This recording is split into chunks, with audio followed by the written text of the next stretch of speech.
What's going on, everybody? We have this interesting question and we're told to look for the value of x. Well, to get the value of x, we look at this denominator. We see that it has x to the power of -1.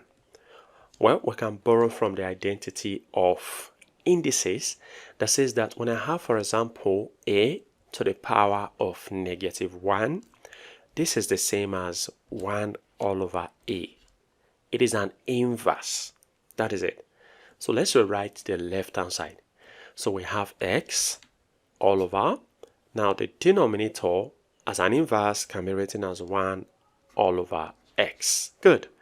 And this is equal to 16. Now I'm going to be focusing on the left-hand side.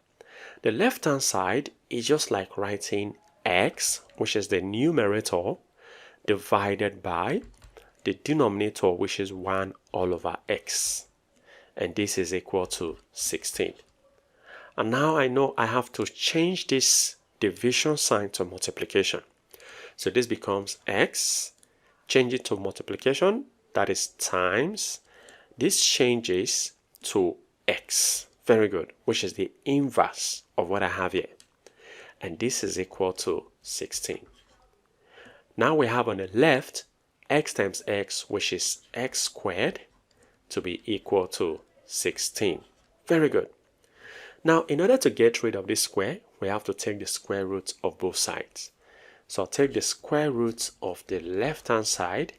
This is equal to, now remember, as I'm taking the square root of the right, I have to put plus or minus the square root of 16. Now, this square root cancels out the square, leaving behind x to be equal to plus or minus. The square root of 16 is actually 8.